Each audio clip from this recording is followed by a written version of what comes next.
نحمدہ ونصلی ونسلم علی رسولہ الکریم اما بعد فاعوذ باللہ من الشیطان الرجیم بسم اللہ الرحمن الرحیم السلام علیکم ورحمۃ اللہ وبرکاتہ۔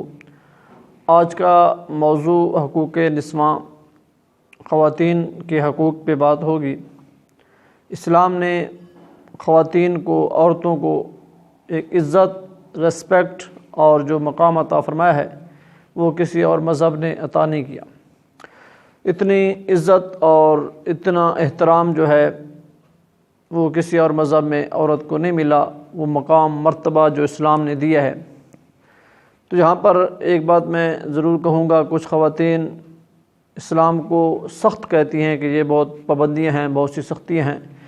تو ایک بات یاد رکھیں، اسلام نے جہاں جہاں عورت پہ کچھ سختیاں یا کوئی اصول قائم کیے ہیں، اس پر پابندیاں لگائی ہیں، تو وہ عورت کے لیے ہی فائدہ مند ہیں، عورت کے لیے ہی اس میں فائدہ ہے۔ اب حالات و واقعات کو دیکھیں آپ، موجودہ حالات، یہ زیادتی کیسز ہو رہے ہیں، جتنے بھی یہ نظام چل رہا ہے دنیا کا، وہ اسی وجہ سے ہے کہ جب عورت اسلام سے دور چلی گئی ہے، تو جب اسلام سے وہ ہٹ گئی ہے، اسلام سے الگ زندگی گزارنے کی کوشش کی ہے اس نے، جہاں جہاں بھی اس نے اسلام کو چھوڑا ہے، پھر اس نے وہاں پہ نقصان اٹھایا ہے۔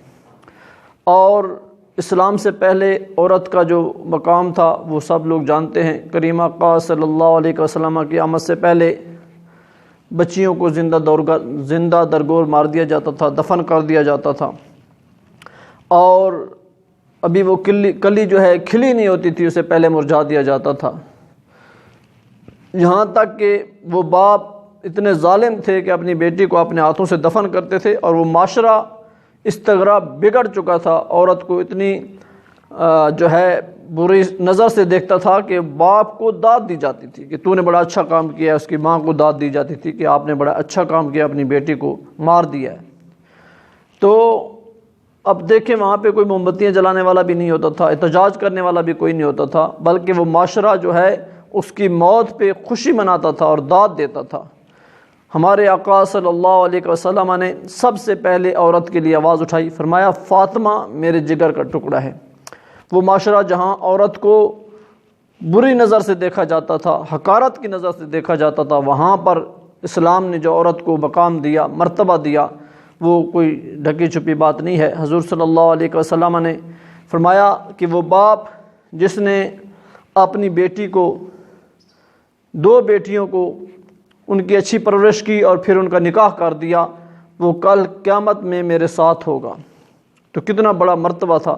پھر وہاں پہ ایک شخص کھڑا ہو گیا، اس نے عرض کیا یا رسول اللہ، اگر کوئی شخص ایک بیٹی کو پرورش کرے اور اس کا نکاح کر دے، تو حضور صلی اللہ علیہ وسلم نے فرمایا ہاں، ایک بیٹی کی پرورش کرے گا، اس کا نکاح کر دے گا، تو اللہ تعالیٰ اسے بھی جنت عطا فرمائیں گے۔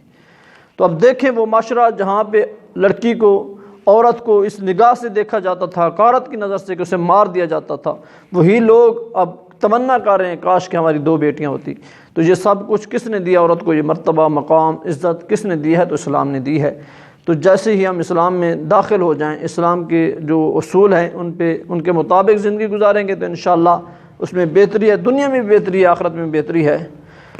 تو بیوی کے جو حقوق ہیں مرد پر، وہ یہ ہیں کہ حضور صلی اللہ علیہ وسلم سے پوچھا گیا یا رسول اللہ کامل مومن کون ہے؟ حضور صلی اللہ علیہ وسلم فرمایا کامل مومن وہ ہے کہ جو اپنی بیوی کے ساتھ حسن سلوک سے پیش آتا ہے، سب سے اچھا برتاؤ اپنی بیوی کے ساتھ کرتا ہے، تو اس سے بڑا کامل مومن نہیں ہے۔ تو ایمان کی شرط بھی حضور صلی اللہ علیہ وسلم نے یہی رکھی کہ اپنی بیوی کے ساتھ حسن سلوک کے ساتھ پیش آؤ، اور فرمایا کہ بیوی کے حقوق میں سے یہ بھی ایک حق ہے کہ جو تم کھاتے ہو وہی اپنی بیوی کو کھلاؤ، جو تم پہنتے ہو وہ بیوی کو پہناؤ۔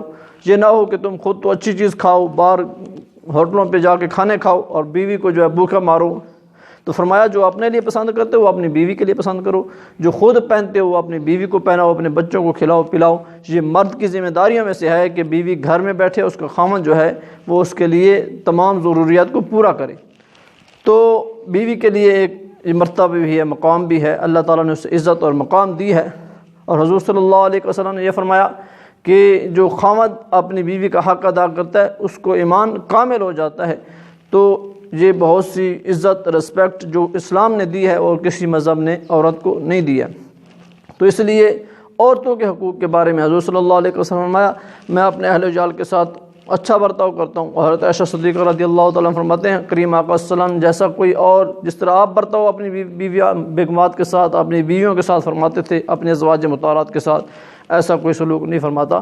تو حضور صلی اللہ علیہ وسلم کی 11 بیویاں تھیں، تو ایک بیوی جس کی ہے اس کو تو زیادہ حق ادا کرنا چاہیے۔ تو اسلام نے عورت کو عزت دیا ہے، مقام دیا ہے، مرتبہ دیا ہے، تو وہ ہر انسان کو چاہیے کہ اس کی ضروریات کو پورا کرے۔ اور اللہ تعالیٰ نے یہ انسان کو ایک نعمت دی ہے، امانت دی ہے۔ حضور صلی اللہ علیہ وسلم نے فرمایا اپنی بیوی پر ظلم نہ کرو، اس سے تھپڑ نہ مارو، منہ پہ نہ مارو، اس کے ساتھ زیادتی نہ کرو، وہ تمہارے پاس اللہ کی طرف سے نعمت بھی ہے، امانت بھی ہے، کیونکہ بیوی تمہارے تابع ہوتی ہے۔ اور فرمایا کہ وہ تمہارے گھر میں آ جاتی ہے، تمہارے سب کام کرتی ہے، لیکن تمہاری کسی چیز کی مالک نہیں ہے۔ اب دیکھیں جب وہ سب کچھ رشتہ داروں کو چھوڑ چھاڑ کے، سب زندگی کی ساری سیش کو، بھائیوں کو، رشتہ داروں کو، ماں باپ کو چھوڑ کے آپ کے پاس آ گئی ہے، تو اب آپ کا حق ہے کہ آپ اس کے ساتھ اچھا برتاؤ کریں، اچھا سلوک کریں۔